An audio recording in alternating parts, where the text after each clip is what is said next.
Welcome back to my YouTube channel. ಇವತ್ತೇನು ನೋಡ್ತಿದ್ದೀವಿ ಅಂದರೆ 2023 ಮಾಡಲ್ ಕ್ವಶನ್ ಪೇಪರ್ ಕನ್ನಡ.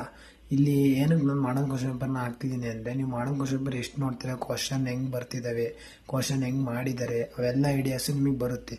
ನಾವಿವತ್ತು ಕನ್ನಡ ಮಾಡಲ್ ಕ್ವಶನ್ ಪೇಪರ್ನ ನೋಡ್ತಿದ್ದೀವಿ. Very very important question papers, ಕ್ವಶನ್ಗಳು ಅವೆಲ್ಲವನ್ನು ನಾನು ನಿಮಗೆ ಹೇಳ್ಕೊಡ್ತೀನಿ. ನೀವು ಈ ವಿಡಿಯೋನ ಕೊನೆ ಗಂಟೆ 8 ಗಂಟೆ ನೋಡಿ. ಎಲ್ಲಿ ಯಾವುದೇ ಒಂದು ಟಾಪಿಕ್ ಮಿಸ್ ಆದರೂ ನಿಮಗೆ ಕನ್ನಡದಲ್ಲಿ ಔಟ್ ಆಫ್ ಔಟ್ ತೆಗೆಯೋದು ನಿಮಗೆ ವೆರಿ ವೆರಿ ಇಂಪಾರ್ಟೆಂಟು. ನನ್ನ ಕನ್ನಡ 99. ನಾನು ಅದಕ್ಕೆ ನಿಮಗೆ ಕನ್ನಡ ಬಗ್ಗೆ ಟೀಚ್ ಮಾಡ್ತಿದ್ದೀನಿ. ನಿಮಗೆ ಕನ್ನಡದಲ್ಲಿ ಏನೇ ಡೌಟ್ ಇದ್ದರೂ ನಾನು ಕೇಳಿ, ನಾನು ನಿಮಗೆ ಹೇಳ್ಕೊಡ್ತೀನಿ, ಆಯಿತಾ. ಫಸ್ಟ್ ಮೇನ್ ನೋಡೋದಾದರೆ, first 10 choose the correct answer ಇದ್ದು, ಆಗ ಈಗಲೂ ಅಷ್ಟೇ ಇದ್ದಾವೆ. ಇದು ವೆರಿ ವೆರಿ ಇಂಪಾರ್ಟೆಂಟ್. ಇಲ್ಲಿ ನಿಮಗೆ ಕನ್ಫ್ಯೂಸ್ ಮಾಡ್ಕೊಳ್ತೀರಾ, ಆಯಿತಾ. Very very important. ಕ್ಲೀನಾಗಿ ನೋಟ್ ಮಾಡಿ. ಫಸ್ಟು ಈಸಿ ಕ್ವಶನ್ ಕೊಟ್ಟಿದ್ದೀನಿ. ವಿಭೀಷಣ ಯಾರು ಅಂತ ನಿಮಗೆ ಈಸಿಯಾಗಿ ಗೊತ್ತಾಗುತ್ತಾನೆ. ರಾಮನ ತಮ್ಮ ಅಂತ ಹೇಳೋಕ್ಕಾಗ್ತಾ? ಯಾಕಂದ್ರೆ ರಾಮನ ತಮ್ಮ ಯಾರು? ಲಕ್ಷ್ಮಣ. ನೆಕ್ಸ್ಟು ಬಸವಣ್ಣನವರ ವಚನಗಳ ಅಂಕಿತ ಯಾವುದು ಅಂತ ಕೇಳಿದ್ದೇನೆ. ಕೂಡಲ ಸಂಗಮ ದೇವ. ಅಷ್ಟೇ. ರಾಜ್ಯಸಭೆಯೊಳಗೆ ದ್ರೌಪದಿಯನ್ನು ಒದೆದವರು ಯಾರು ಅಂತ ಕೇಳಿದ್ದಾರೆ. ಯಾರು ಓದಿದ್ದವರು? ಕೀಚಕ. ಎಣ್ಣೆಯಲ್ಲಿ ನೆನೆದ ಬತ್ತಿ ಹೇಗೆ ಕಾಣುತ್ತದೆ ಅಂತ ಹೇಳಿದ್ದಾರೆ.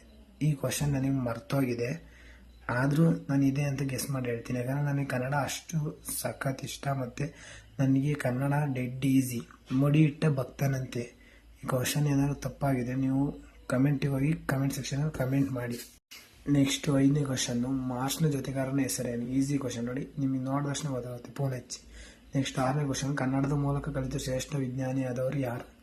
Doctor CN Rao. ನಿಮಗೆ ಈಸಿಯಾಗಿ ಗೊತ್ತಾಗುತ್ತೆ. ಕಲಾಂ ಅವರ ಆತ್ಮಚರಿತೆಯ ಹೆಸರೇನು? ಇದು ಈಸಿಯಾಗಿ ಗೊತ್ತಾಗುತ್ತೆ, ಯಾಕಂದರೆ ಕಲಾಂ ಮೇಷ್ಟ್ರು. ದುರ್ಗಪ್ಪನ ಪ್ರಕಾರ ತರ್ಲೆ ಡಿಪಾರ್ಟ್ಮೆಂಟ್ ಯಾವುದು ಅಂತ ಕೇಳಿದ್ದಾರೆ. ಅದಕ್ಕೆ ಟೆಲಿಫೋನು. ಆನೆಯ ಮಾವುತನ ಹೆಸರೇನು? ಇದು ಈಸಿ ಕ್ವಶನ್ನು. ವೇಲಾಯುಧ. ನಾಗರಾಜ ಕೋವಿ ಹಿಡಿದು ಎಲ್ಲಿ ಕುಳಿತಿದ್ದ? ಶಿಕಾರಿ ಗಂಡಿಯಲ್ಲಿ. ಈಸಿ ಕ್ವಶನ್ಸ್ ಇರುತ್ತೆ, ಆರಾಮಾಗಿ ಸಾಲ್ವ್ ಮಾಡ್ಬೋದು.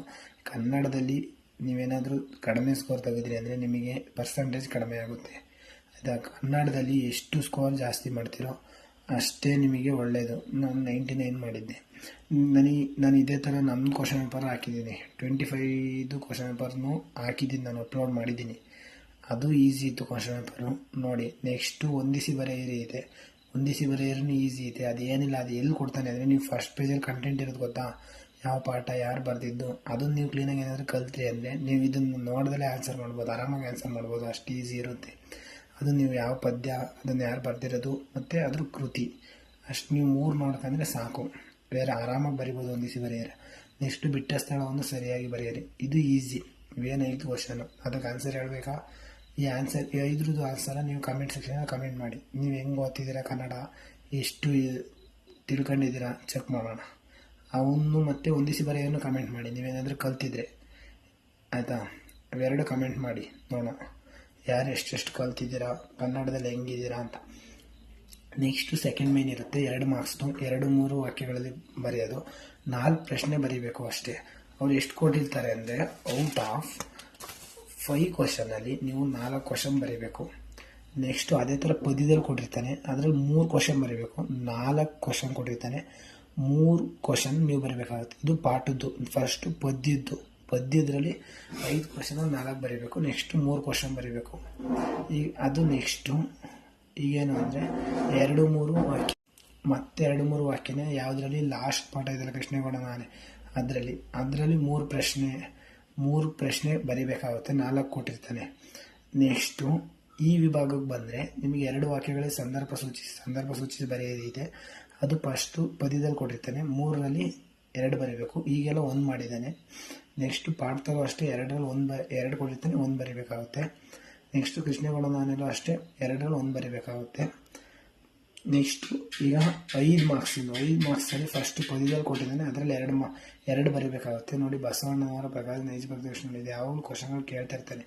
ಇದಕ್ಕೆ ನಾನು ಕ್ವಶನ್ ಪೇಪರ್ ನಿಮಗೆ ಜಾಸ್ತಿ ಹಾಕೋದು. ನೀವು ಕ್ವಶನ್ ಪೇಪರ್ ಎಷ್ಟು ರೆಫರ್ ಮಾಡ್ತೀರೋ ಅಷ್ಟು ನಿಮಗೆ ಒಳ್ಳೆಯದು. 2 ಕ್ವಶನ್ ಬರೀಬೇಕಾಗುತ್ತೆ 4 ಮಾರ್ಕ್ಸಿಂದು. ನೆಕ್ಸ್ಟು 4 ಮಾರ್ಕ್ಸಿಂದ 1 ಪ್ರಶ್ನೆ ಬರೀಬೇಕಾಗುತ್ತೆ, ಯಾವುದ್ರದ್ದು? ಪಾಠದ್ದು. ನೆಕ್ಸ್ಟು ಪದ್ಯದ್ದು 4 ಮಾರ್ಕ್ಸಿಂದ 1 ಬರೀಬೇಕಾಗುತ್ತೆ. ನೆಕ್ಸ್ಟು ಅಷ್ಟೇ. ನಿಮಗಿದೇನು ಈಗೇನು ಯಾವುದೇ ಭಾವಾರ್ಥ ಕೇಳಲ್ಲ. ನೆಕ್ಸ್ಟ್ ಪಾರ್ಟ್ ಬಂದು ಭಾಷಾಭ್ಯಾಸ ಈಸಿ ಇರುತ್ತೆ. 6ಕ್ಕೆ 6 ಬರೀಬೇಕಷ್ಟೇ. ಅಲ್ಲಿ ಎಷ್ಟು ಕೊಟ್ಟಿರ್ತಾನೆ ಅಂದರೆ 8 ಕೊಟ್ಟಿರ್ತಾನೆ. 8ರಲ್ಲಿ 6 ಬರೆಯೋದು ಈಸಿ.